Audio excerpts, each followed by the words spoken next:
My name is Andrew Cubie. I am the convener of the outreach programmes of the Royal Society of Edinburgh, the RSE, and in that role I'm involved in the RSE at Inverness initiative. Over the last 8 to 9 years we have had 5 different initiatives in different parts of Scotland trying to bring some of the work and interest that we have in the Royal Society in Edinburgh to other parts of Scotland. We are the National Academy for Scotland and as such have a rather unique position in bringing together 1,700 plus fellows who come from different walks of life, different experiences and different disciplines. All of them are eminent in their fields, and we therefore are an interdisciplinary group, which makes us unusual relative to some other national academies there are elsewhere in the world. Because we have a reach across Scotland, these initiatives that I've described, which have been conducted around Scotland from Dumfries and Galloway to the Borders to the Angus area and now in Inverness, are about engaging with local organisations around the work we undertake. The initiative that we're here this evening to address is slightly different in the sense that it's got a historical perspective. It is not playing into issues of public policy, of education or the European Union, but it is seeking to address the veracity or otherwise of a long myth about Lord Lovat. And we find that really significantly interesting. I'm Sarah Fraser, and I'm the biographer of Lovat of the 45, who's the subject that we're looking into tonight. And I wrote his biography about 5 years ago, The Last Highlander, because he's also a family member, so I've got a personal interest as well. It was amazing. I was really taken by surprise, actually. It was, and I'm going to say that tonight because it was memorable.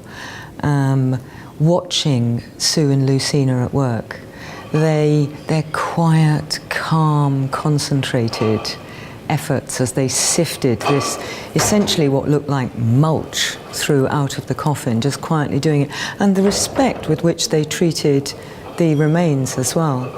The procedure was what I expected, and it wasn't, because you don't know how they're going to separate out the wood and the other detritus that has accumulated over 2.5 centuries from the bones and then take them away for analysis. And also, because I'm the historian, I'm there, I know the background. These are people, and as Sue emphasised, this is human. We are dealing with human beings and a human life. And you've got to be respectful around that. I know you can't just wade into material and make what you wish of it. You have to try and honour what's there. I was disappointed, I suppose. Disappointed, in a way not surprised, given the man. I mean, the man played both sides off against the middle for his entire life. So of course he's got 2 coffins that were definitely made at the right time, with coffin plates that are contemporary, in which I can hear his voice. I know what he sounds like. So I know that these are, this is what he would say, and they're in 2 different places. And even he can't be in 2 different places at the same time. It has made me, from a family point of view, obviously wonder who's there? Who is this? You know, and how did they come to be there? So the whole story, and maybe you can't assemble all the historical evidence, but it would make great fiction. I'm Director of the Centre for Anatomy and Human Identification at the University of Dundee, and I am a Fellow of the Royal Society of Edinburgh, and I come from Inverness. I am a forensic anthropologist. Forensic means pertaining to courts, so I'm an expert witness for the court, and the anthropologist is just the study of man. And I got into it because my biology teacher from Inverness told me I was going to go to university, and I didn't think I was, and I didn't know why I would, and he told me to go, so I did. And when I got to university, the only thing I was any good at was human biology, and so that was going to be my career. And then I did my first case in, I think it was 1980, and I was hooked from that point forward. So my entire working life has been around the deceased and identifying who they were when they were alive. We thought what we'd do is see if we could open the coffin and see whether we can resolve this mystery. And it seemed to me like a really good idea. And given that it's Inverness, and given that my mother was a Fraser, I take just about any excuse I can to come back north. And it was a piece of fun, but it's also a really important piece of history, and it is great to be a part of that. For the RSE to come up to Inverness at the same time as this is happening, it was just too irresistible. Bear in mind that we're forensic scientists, so we never have expectations, because the minute you expect something, you can guarantee it's going to go wrong. So we hope that we might find what we were looking for, but our expectations are that anything can happen between the moment you start and the moment you finish. So when we first opened the coffin, the first bone that we found was a sacrum, and the sacrum is the bit at the bottom of your spine. We looked at it and we said, it's male, that's good. It's elderly, that's even better. So the first bone, we were on the trail of thinking, this is going to turn out exactly as we want it to. And then about 3 bones later, we found another sacrum, and that's not supposed to happen because you're only supposed to have one. So for us, that told us we were now looking at a mixed burial. There was going to be more than one person in there. And so you change your mindset at that point to becoming a very, very suspicious old biddy of every single bone that comes out. And at the end of the day, I think we were quite content that we knew which was the body that was supposed to be in there, but we had parts of at least 4 other people keeping her company. I think for me, I don't really care how it turns out, because the truth is the truth. It's the truth we want to get to. I have a feeling that so many people were invested in wanting this to be Lord Lovat. It's about confirming that the English were wrong and that his body wasn't down in London, that his clansmen had brought him home. It's that great feeling of rebellion against the authority and about bringing people home. So we knew that there was a huge hope and expectation locally that it would be him. For us, it didn't matter one way or the other. And it's much more interesting, actually, when it's not what you expect. Because in the greatest conspiracy theories around the world, the more red herrings you can throw in, the better. And if anybody's going to be laughing at the moment, it's going to be Lord Lovat, isn't it? You know, the wily old fox, even 271 years later, is still making us all run around in circles, and he's still in charge. Unless there was going to be some real drive from the families or from the local population that says, well, now we know that he's not here, we want him home. If they were to do that, then yes, that would be a reason to go down, to exhume the body and to finally bring him home.